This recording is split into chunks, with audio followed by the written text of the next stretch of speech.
Groß auf the Hebrew University in Jerusalem. Era el científico del momento. Apenas 6-7 años antes había publicado su teoría de la relatividad. Hablamos, lógicamente, de Albert Einstein. Recomendamos en este sentido un artículo publicado en el número 67 de Toletum, la publicación oficial de la Real Academia de Bellas Artes y Ciencias Históricas de Toledo, cuyo autor, Eduardo Sánchez Butragueño, saludamos a esta hora. Eduardo, ¿qué tal? Buenas noches. Buenas noches, ¿qué tal? Bueno, 1923, Einstein visita Toledo. ¿Era mes de marzo, creo recordar?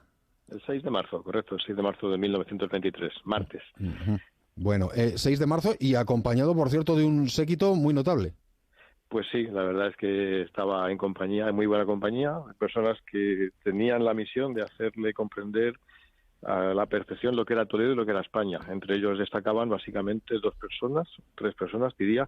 Uno es José Ortega y Gasset, otro era Manuel Bartolomé Cosío y la otra era María Luisa Caturla.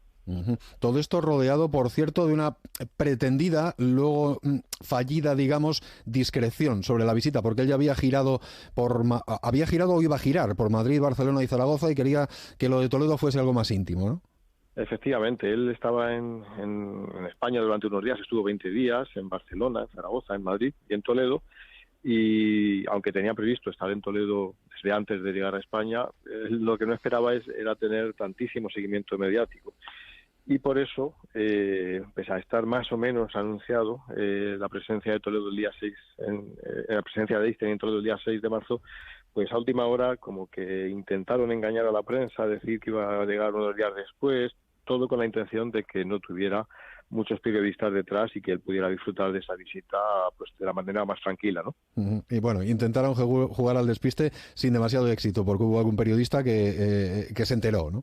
Efectivamente, hubo un periodista, Andrés Revés, un húngaro que hablaba perfectamente alemán, que ya a su vez le había asaltado en el mejor de los términos, de los sentidos, en el tren camino entre Guadalajara y Madrid, y le había entrevistado, y él dedujo por la agenda que no podía ser cierto que se hubiera retrasado la visita de Einstein a Toledo, y él estaba convencido, como así fue, de que ese martes 6 de marzo iba a estar en Toledo. Por eso viajó a Toledo, se encontró con él, le encontró, y Einstein, al verlo, pues no le quedó otra que acogerlo en el grupo que visitaba la ciudad, y gracias a eso tenemos unos testimonios preciosos recogidos en el ABC del día siguiente de todo lo que le pareció Toledo a Einstein.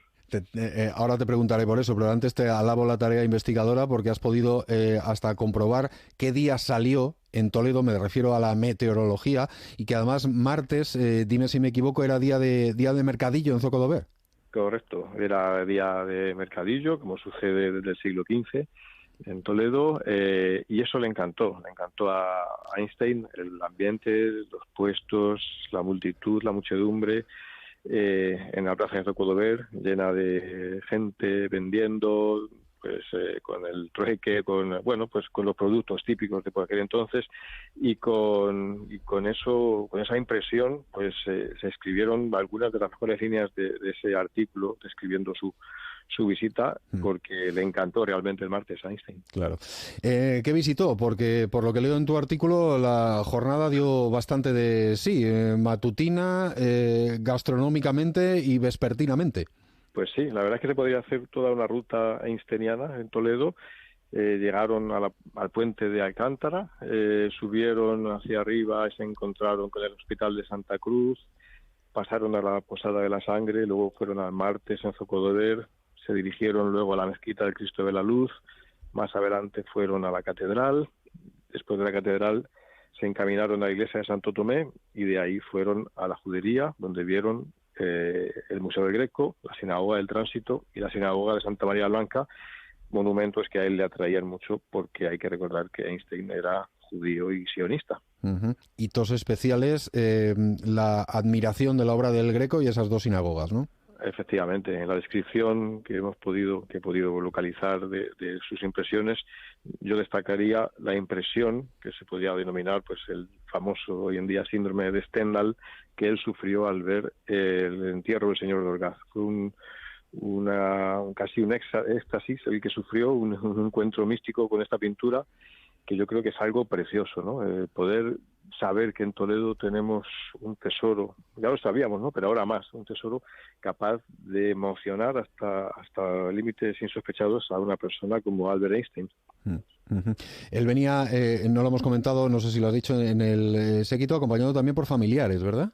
Efectivamente, él tenía familia en Madrid, tenía primos en Madrid, judíos también, que les iba bastante bien la vida, tenían empresas, y ellos, los hermanos Kocher-Thaler, su prima, la mujer de uno de ellos, que era prima de Einstein, María Luisa Caturla, que era una de las esposas de esos hermanos Kocher-Thaler, pues le acompañaron como familiares y la verdad es que hicieron pues de guías también, aunque no tanto, más que guías eran acompañantes, porque el verdadero guía pues fueron tanto Ortega y Gasset como Bartolomé Cossío. Uh-huh. ¿Cómo se habían establecido esas compañías, sobre todo las de estas dos figuras, de Ortega y Gasset y de Cossío? Pues ahí hay una figura clave que yo diría que es la mujer de uno de los hermanos Kocher-Thaler, que es María Luisa Caturla. Era una historiadora del arte ya muy reconocida en aquel entonces. Ella ya era amiga de Ortega y Gasset, y al ser mujer de el hermano de la prima de Einstein, ella pudo, y amiga de Ortega, ella pudo poner en contacto a Einstein con Ortega, que a su vez ya habían tenido relación anteriormente, porque Ortega había sido una persona muy interesada en la teoría de la relatividad y había escrito ya algunas cosas sobre él. Pero digamos que fue María Luisa Caturla la que catalizó pues ese encuentro de personas, y que era como un pegamento, ¿no? Que consiguió que todas esas personas se reunieran en aquel día 6 de marzo del 23 en Toledo. Uh-huh. Bueno, ya queda demostrado el éxtasis que sufre, que padece o del que disfruta, mejor dicho, Albert Einstein en Toledo, pero tú como buen toledano en ese artículo quieres destacar, claro, la potencia turística, patrimonial, medioambiental en todos los sentidos de Toledo, y recopilas otros nombres de históricos científicos del siglo XX que han pasado por la capital toledana. Efectivamente. A mí me gusta hablar de magnetismo. Yo creo que lo que tiene Toledo es magnetismo. Es como un imán capaz de atraer a las personas pues con más sensibilidad, con más talento, con más interés por lo que es la vida, el arte, la belleza. Y entre ellos están ese póker de científicos que tenemos la suerte de haber tenido en nuestras calles, que es Marie Curie, Albert Einstein, como hoy os contamos, Alexander Fleming y Stephen Hawking. Fijaros que 4 personas, como esas 4 personas que han cambiado por completo el conocimiento del mundo en el siglo XX, pues han estado todos en Toledo. Uh-huh.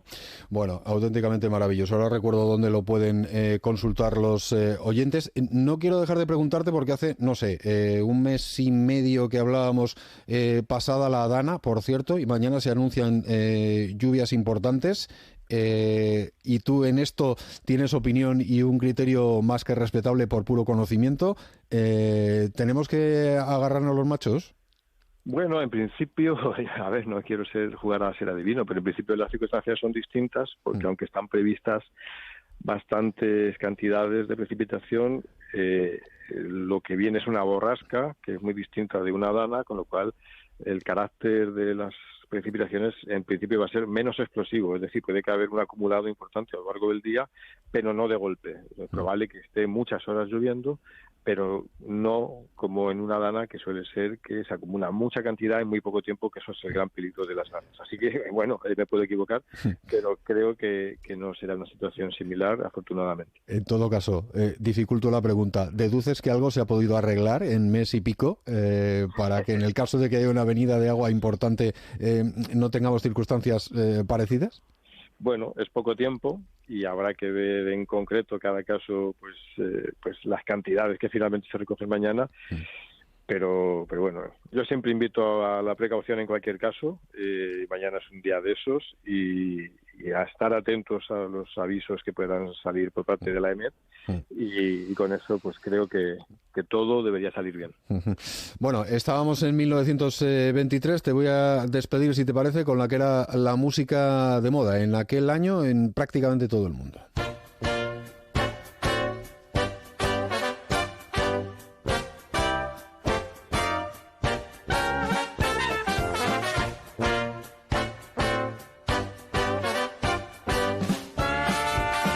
Esto causaba furor. No iba a decir en las discotecas porque no sé si existirían locales como tales o así denominados, pero en muchos lugares del mundo el Charleston estaba absolutamente de moda.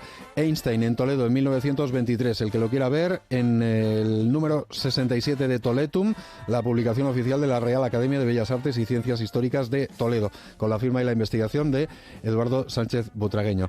Eduardo, muchísimas gracias por acompañarnos este ratito en la radio de Castilla-La Mancha y buenas noches. Gracias a vosotros por contextualizarlo también. Me ha encantado. Millones de gracias.